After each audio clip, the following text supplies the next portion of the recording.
yo estoy seguro de que estáis todos despiertos, así que no hay problema. Muy buenos días, y es un privilegio poder estar otra vez con vosotros en esta mañana, sobre todo con el privilegio tan importante como lo es exponer las Escrituras. Sin duda esto es lo más importante de lo que hacemos en la casa del Señor, y mientras nos reunimos aquí en su nombre y para la gloria de aquel que nos ha redimido. Sin lugar a dudas, yo creo que os habrá sorprendido un poquito el título un poco especial, ¿por qué debemos perdonar? Y yo casi diría, bueno, es una continuación de un mensaje que os dejé en el 2014 que hablaba del perdón. Nadie se acordará, por supuesto, ¿no? Pero, en fin, de todas maneras, este es un tema que sin duda es muy importante y tiene que ver con nuestras relaciones personales, con nuestras relaciones los unos con los otros.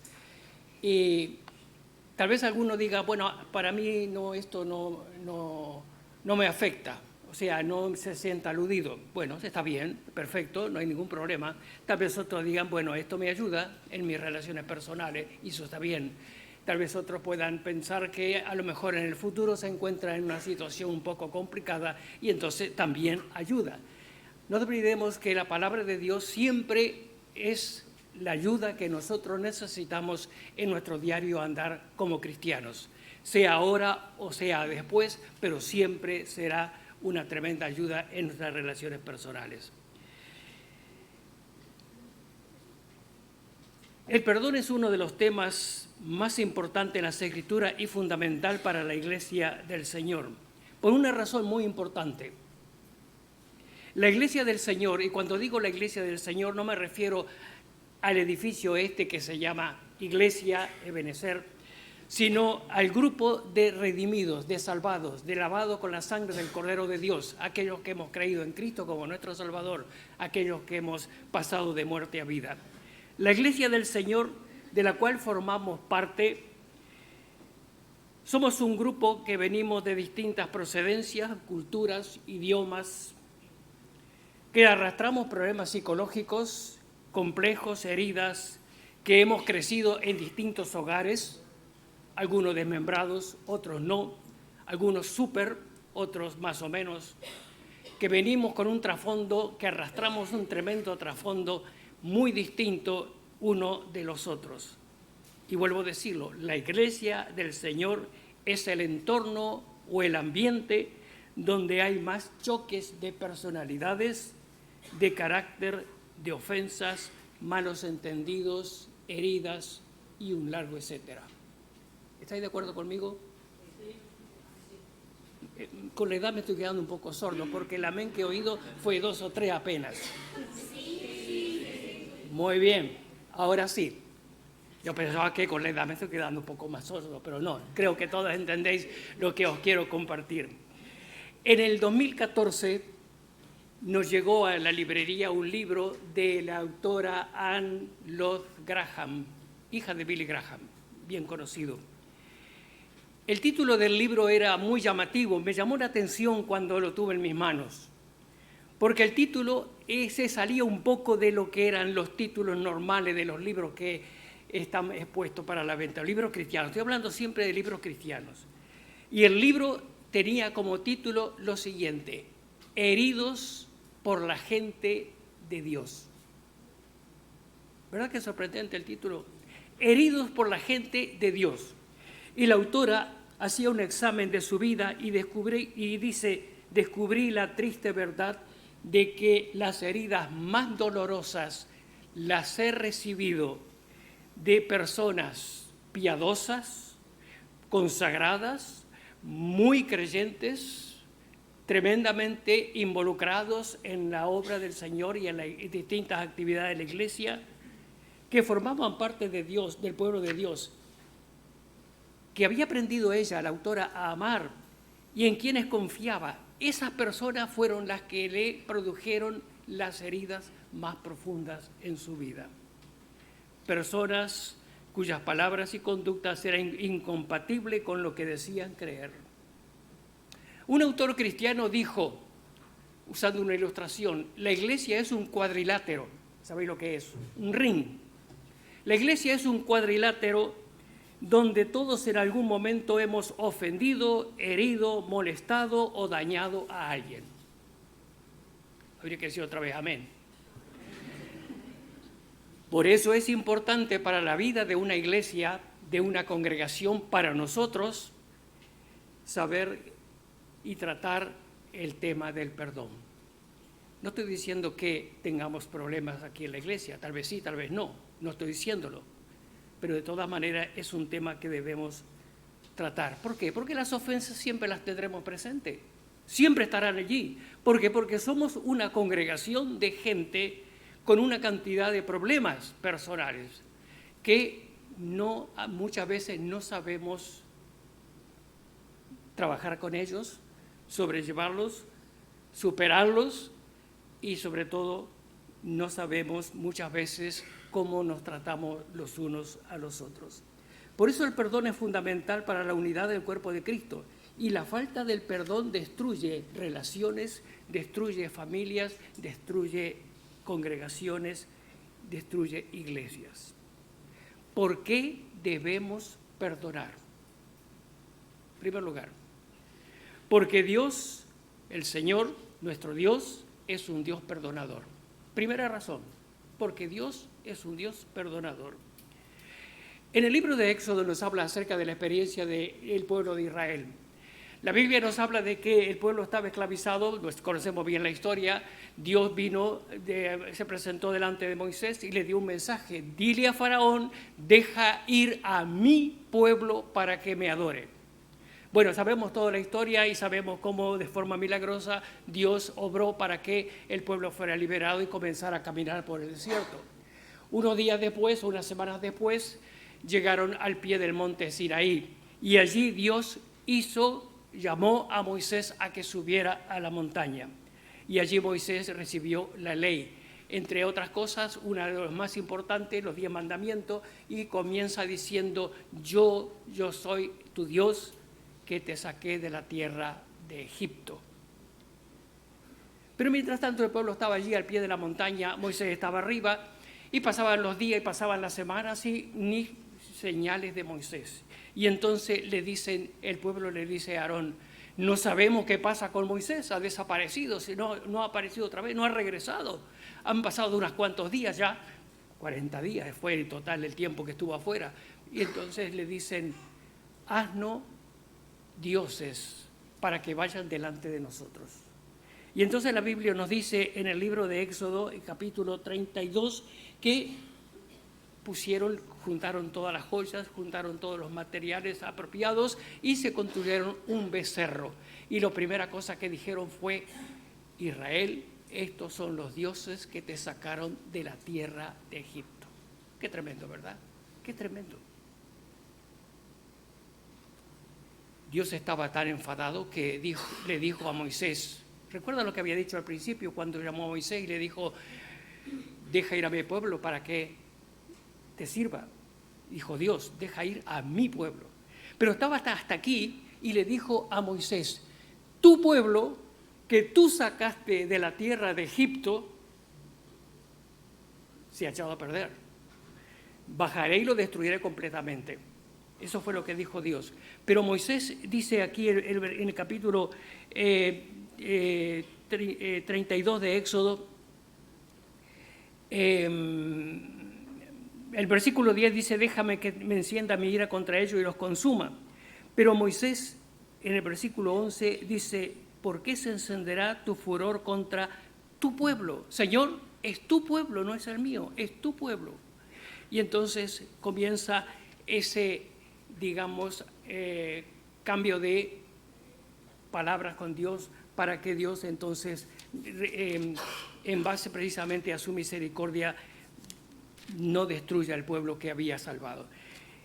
El capítulo 34, entonces, cuando ya las cosas estaban tomando otro cariz, ya las cosas habían llegado al punto de que Dios había actuado con relación a lo que había pasado con el pueblo, dice el versículo 5, capítulo 34 y versículo 5: y Jehová descendió en la nube y estuvo allí con él proclamando el nombre de Jehová.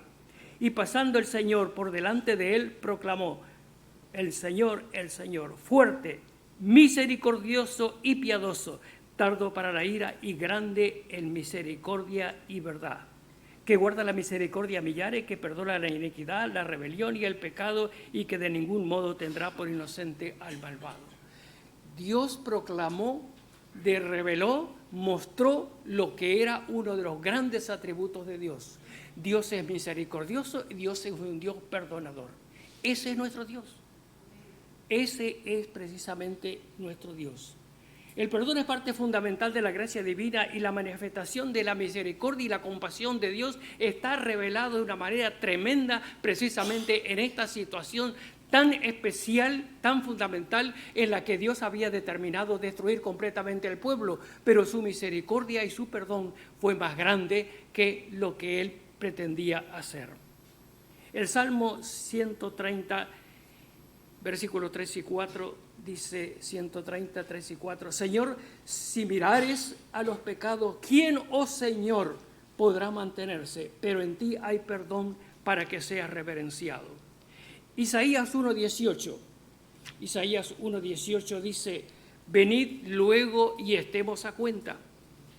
Si vuestros pecados fueren como la grana, como la nieve, serán emblanquecidos. Si fueren rojos como el carmesí, vendrán a ser como blanca lana. Y podría añadir, y la sangre de Jesucristo nos limpia de todo pecado. Yo, dice el Señor, Isaías 43:25, yo, dice el Señor, yo soy el que borro tus rebeliones por amor de mí mismo y no me acordaré de tus pecados. Isaías 55, 6 y 7. Buscad al Señor mientras pueda ser hallado, llamadle en tanto que está cercano. Deje el impío su camino y el hombre inicuo sus pensamientos y vuélvase al Señor, el cual tendrá de él misericordia, y al Dios nuestro, el cual será amplio en perdonar. Jeremías 31. Perdonaré la maldad de ellos y no me acordaré más de su pecado. Nehemías 9:17. Pero tú eres Dios que perdonas, clemente, piadoso, tardo para la ira y grande en misericordia. Daniel 9:9. Del Señor nuestro Dios es el tener misericordia y el perdonar, aunque contra Él nos hemos rebelado. Y el Salmo 86:5 dice, porque tú, Señor, eres bueno y perdonador, grande en misericordia para con todos los que te invocan. Ese es el Dios en quien hemos puesto nuestra confianza. Nuestro Dios es un Dios perdonador. Una buena razón ¿por qué debemos perdonar? Porque Dios es un Dios perdonador. Y Él es aquel que decimos que es nuestro Dios. Una buena razón, ¿verdad? La segunda razón por qué debemos perdonar es por la manera como Dios ve, como Dios considera las ofensas que pueden ser cometidas los unos contra los otros. La manera como Dios considera, la manera como Dios ve las ofensas, la gravedad con que Dios las considera. Jesús nos advierte de que somos responsables de nuestras acciones hacia las personas de nuestro entorno. Vamos a mirar un versículo en Mateo capítulo 5. Mateo capítulo 5. En Éxodo capítulo 20 y versículo 13 dice, entre otras cosas, entre estos 10 mandamientos, no matarás. Es bien conocido, ¿verdad? Aunque el original nos dice que en realidad no es el hecho de no matarás así, sino que es no cometerás homicidio, lo cual cambia un poquito el concepto de lo que es. De todas maneras, lo que queremos mirar es la connotación que tiene en el Nuevo Testamento este versículo de Éxodo 20. Dice capítulo 5 y versículo 21, oíste que fue dicho a los antiguos, no matarás. Y cualquiera que matare será culpado de juicio. Pero yo os digo, dice Jesús, yo os digo, y aquí hay 3 palabras y 3 consecuencias. El versículo 22 dice, sobre todo todo está en el 22, no vayáis lejos. En el versículo 22 podés hacer una señal allí. Dice, enojo, necio y fatuo. Las 3 palabras. Luego miraremos las 3 consecuencias. De todas maneras, lo primero que vamos a ver son las 3 palabras. Dice, Yo digo que cualquiera que se enoje contra su hermano, cualquiera que se enoje contra su hermano. Ahora, el enojo en sí no es pecaminoso, siempre que airaos y no pequéis, no se ponga el sol sobre vuestro enojo, eso dice la Biblia. Y Jesús mismo también se enojó en más de una oportunidad. Lo que habla aquí la Biblia en forma específica es cuando el enojo lleva resentimiento, lleva amargura, cuando ese enojo se transforma en una rutina, cuando enojarse lo hacemos algo muy común. La segunda palabra es necio. Decir necio tampoco es pecado en un sentido. Jesús llamó necio a los fariseos. El problema es cómo lo decimos, en qué contexto lo decimos, en qué situación lo decimos, en qué circunstancia lo decimos. Ahí cambia. Cualquiera que diga necio, de poco entendimiento a su hermano, entonces ahí entra dentro de lo que Dios dice que no debe ser posible. Es interesante que en la Biblia Reina Valera 1909, que es la anterior al 60, la que leemos siempre es Reina Valera del 60. No olvidemos que esta es una revisión, una actualización de la que era muy común la Reina Valera 1909. Muy poca gente la lee porque el lenguaje es un poco más antiguo. Cuando yo me convertí era la Biblia que circulaba y yo leía la 1909 y muchos versículos que tengo memorizados son de la 1909. Es una Biblia que por supuesto nos cuesta un poquito algunas expresiones. De todas maneras, a lo que voy es lo siguiente. En lugar de la palabra necio, pone, y no la traduce, pone la palabra en griego que corresponde en ese versículo. No está traducida. Aquí en la 60 sí que tiene una traducción, pero en la 1909 no está traducida, dice raká. Ahora, ¿qué es raká? ¿Qué significa? El significado es fuerte, porque raká significa no sirves para nada, eres un inútil, eres un tonto. O sea que lo que está diciendo aquí dice, cualquiera que le diga a su hermano, no sirves para nada, eres un inútil, eres un tonto, y lo diga no en tono jocoso, sino en forma bien seria, dice aquí, que ahora miraremos luego las consecuencias, pero esto dentro de lo que Dios tiene muy presente en cuanto a lo que no debe ser dicho. La tercera palabra es fatuo, y en griego la palabra que corresponde es moré. Y también es muy fuerte. Nosotros leemos fatuo y ahí está. Si nos vamos al diccionario para saber el significado, nos quedamos solamente con esa palabra y nos olvidamos del tema. Pero fatuo significa falto de entendimiento, cabeza hueca, vanidoso y más fuerte todavía, imbécil. ¿Verdad que fuerte? Y entonces, volviendo a estos versículos, dice, y ahora aquí están las consecuencias. El que se enoje contra su hermano será culpado de juicio. Jesús lo dijo, no lo digo yo.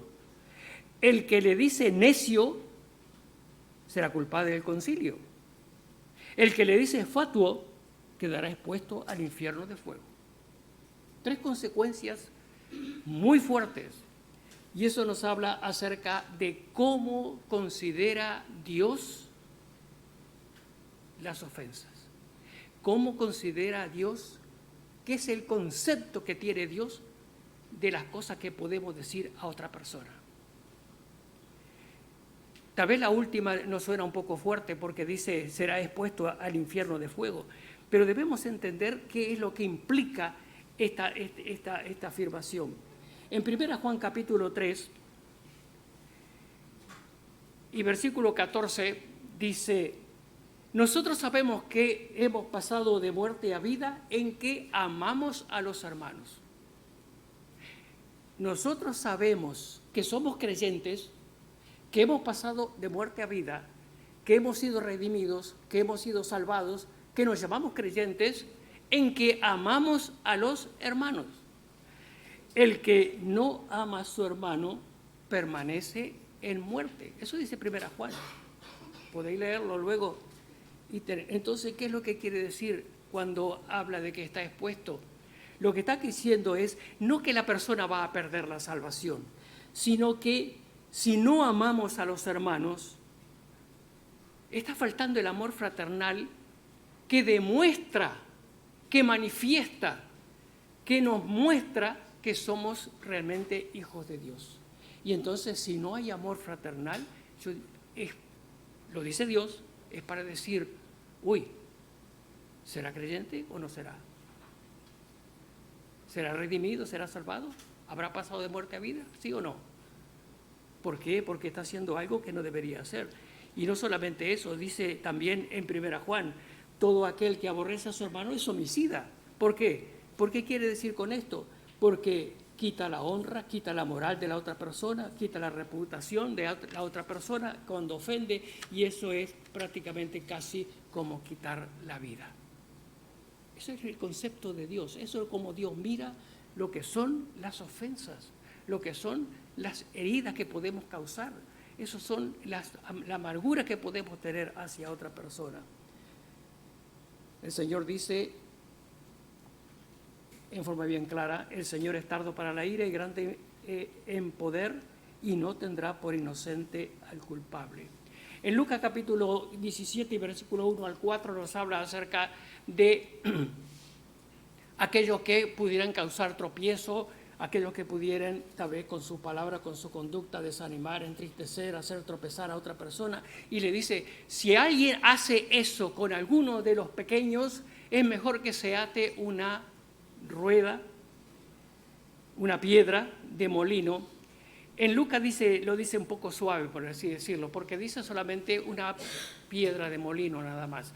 Pero sin embargo, en Mateo dice una piedra de molino de asno.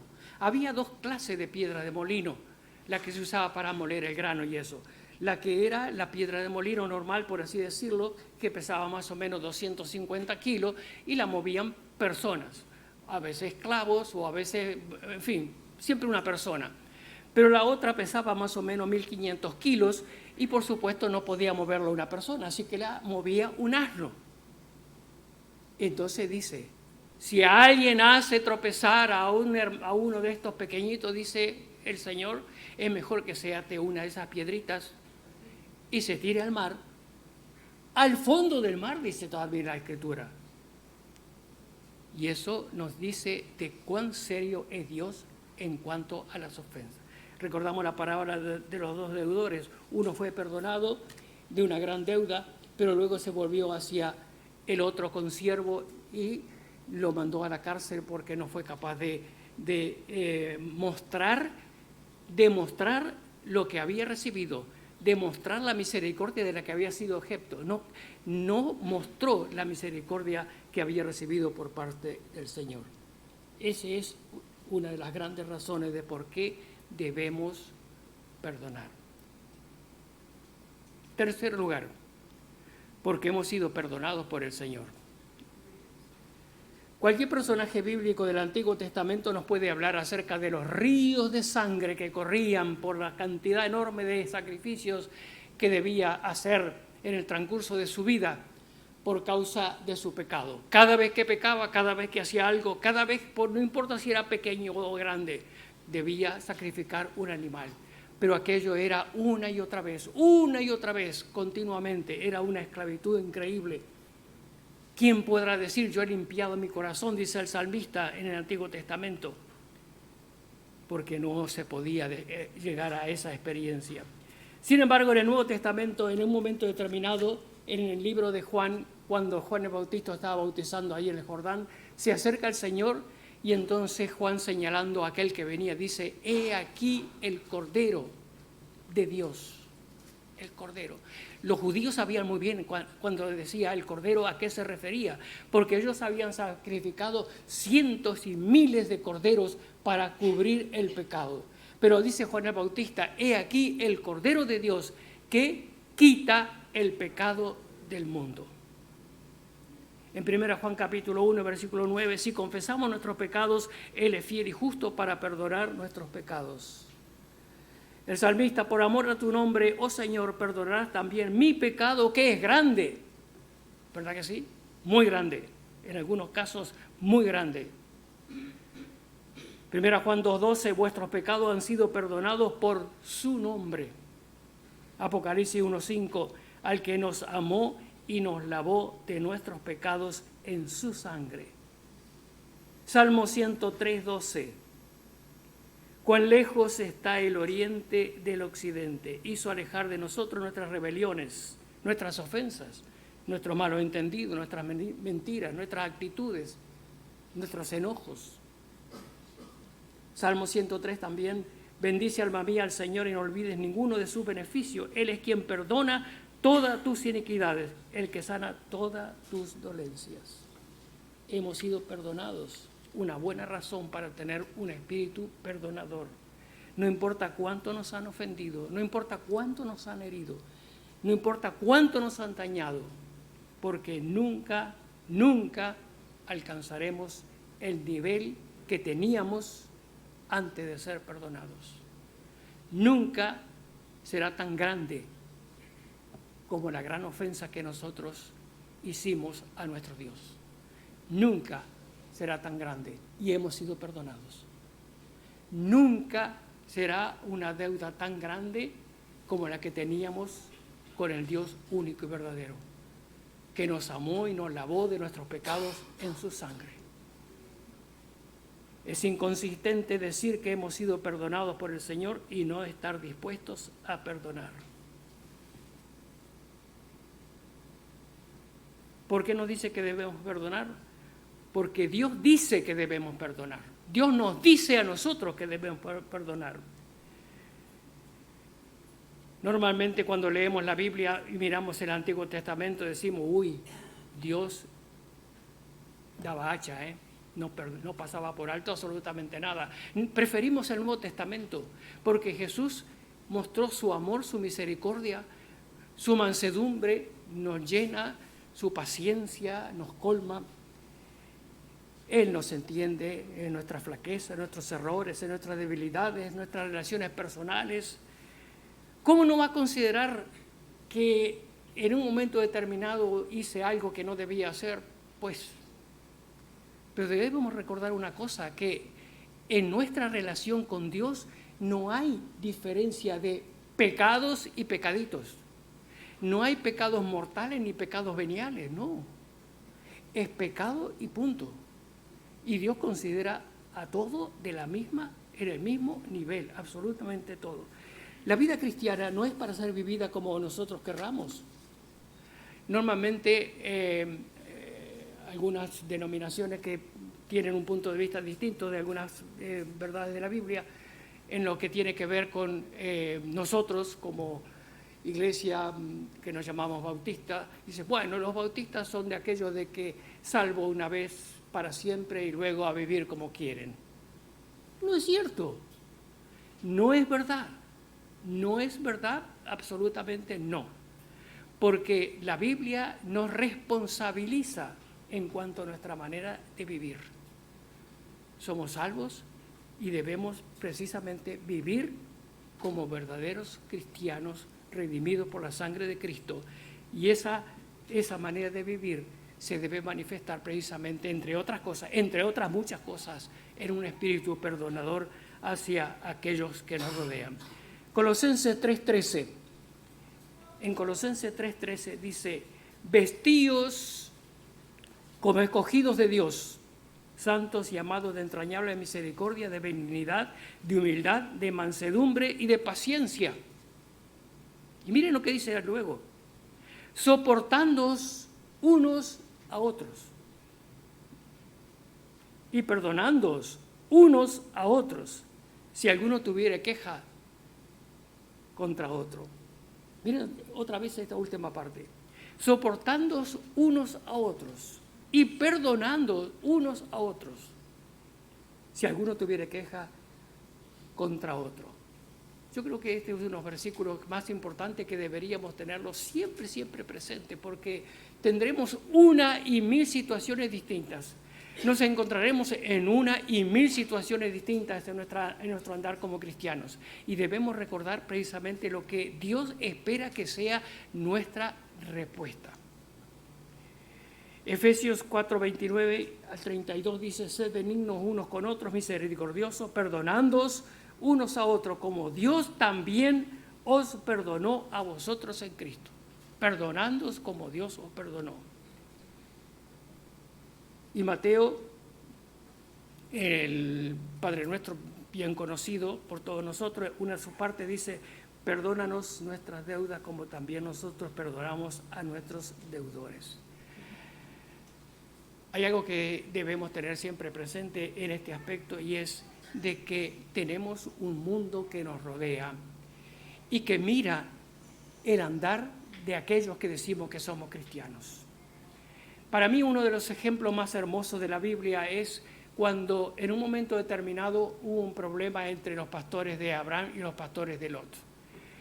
Hay que entender un poquito la circunstancia y el lugar y la situación en que estuvieron involucrados. Habían subido de Egipto. La Biblia dice que tenían mucho ganado, había bastante gente. Bueno, los pastores de Abraham, Lot, el sobrino, también con su ganado, sus pastores, subiendo por el Negev. El Negev, no sé si alguno de vosotros habéis caminado por el Negev, pero el Negev es un desierto muy particular. No es el desierto típico de que no hay absolutamente nada, sino es el desierto que tiene hierba, que tiene ciertos arbustos, en fin. Y hay lugares donde hay más posibilidades de apacentar el ganado y otros no. Y entonces, claro, subieron y llegó el momento de que hubo conflicto entre los pastores de Abraham y los pastores de Lot. ¿Por qué? Porque el lugar no era tan amplio como esperaban, porque la provisión, digamos, en cuanto al alimento para el ganado no era tanto como realmente necesitaban. Y entonces, bueno, que yo llegue primero, que no, que yo llegue primero, que esto me pertenece, que no, que, en fin, yo no sé lo que hacía, pero el hecho es, la Biblia dice que hubo conflicto. Y entonces Abraham, muy sabio, dijo a Lot: que no haya problema entre nosotros porque somos hermanos. Que no haya problema entre nosotros porque somos hermanos. Y lo más interesante es esto. Y dice el mismo versículo, y menciona dos pueblos, que no recuerdo ahora de memoria pero había dos pueblos que, incrédulos, de los habitantes del Negev, y dice que estaban allí. ¿Por qué resalta este hecho? ¿Por qué dice Abraham lo que le dijo a Lot, y por qué en el mismo versículo dice que esos dos pueblos estaban allí? Porque la enseñanza es esta: el mundo incrédulo está mirando lo que hacemos, nuestro testimonio, nuestro comportamiento, nuestra relación, nuestra armonía, nuestro amor fraternal. El mundo está mirando, y el testimonio que va a recibir es el que nosotros le vamos a dar, nada más. Si el mundo dice: mirad cómo se aman, es porque estamos dando un testimonio que será una bendición para ellos. Pero si el mundo dice: mirad cómo se pelean, cuidado.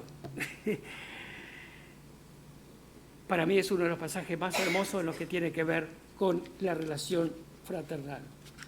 Creo que con esta tenemos sobradas razones para perdonarnos los unos a los otros.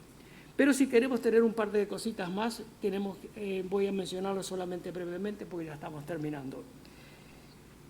¿Necesitamos más razones? Bueno, tal vez una última o una o dos más, por la forma como nos afecta personalmente. Porque en un problema, en una relación, en un malentendido, en una herida causada, en algo que ha sucedido entre dos personas, el más afectado no es quien la ha causado, sino el que la arrastra, el que no perdona, el que se ha empecinado en que él me ha herido, así que yo en mis 13. La falta de perdón engendra enojo, amargura, tristeza, falta de paz, estrés, enfermedades. Y otra cosa también muy importante, y eso lo dice también aquí el pasaje de Mateo capítulo 5, la falta de perdón nos impide, se levanta como una barrera en nuestra relación con Dios. Dice, si tienes un problema y traes la ofrenda delante de Dios, no sirve para nada. Ve, arréglate con tu hermano, soluciona el problema y luego trae la ofrenda, porque si no, esa ofrenda no tendrá ningún valor delante de Dios. No importa, y no estoy hablando solamente de la ofrenda en lo que tiene que ver con dinero. Si estás haciendo algo y tienes algo contra tu hermano, pues arregla primero el problema y luego sigue sirviendo, haciendo lo que sea en la congregación. Pero nunca será aceptado, porque lo dice bien claro aquí el pasaje. Si traes tu ofrenda al altar y allí te acuerdas de que tu hermano tiene algo contra ti, que tu hermano tiene algo contra ti, no que tú has ofendido, sino que si tu hermano tiene algo contra ti, deja allí tu ofrenda delante del altar, anda, reconcíliate primero con tu hermano y entonces ven y presenta la ofrenda. No coloques los caballos detrás del carro. El orden debe ser el que Dios establece. El que no perdona no puede disfrutar de amistad con otros hermanos y su influencia es negativa en todos los aspectos. Como lo dije al principio, no estoy diciendo que entre nosotros haya un montón de problemas y por eso estoy trayendo esta clase de mensaje. No lo toméis de esa manera y espero que no lo toméis de esa manera. Pero de todas maneras, este es un tema que debemos tenerlo presente, siempre presente, porque el diablo es muy astuto, y no sabemos si en un momento determinado de nuestro andar como cristianos podemos encontrarnos en una situación semejante. Y debemos saber qué es lo que dice la palabra de Dios, qué es lo que Dios espera de nosotros, cómo debemos responder. Sobre todo recordemos que siempre habrá alguien observando nuestro andar delante del Señor y delante de aquellos que nos rodean. El Señor bendiga su palabra y que nos ayude para que podamos perseverar en ella hasta el fin. Amén.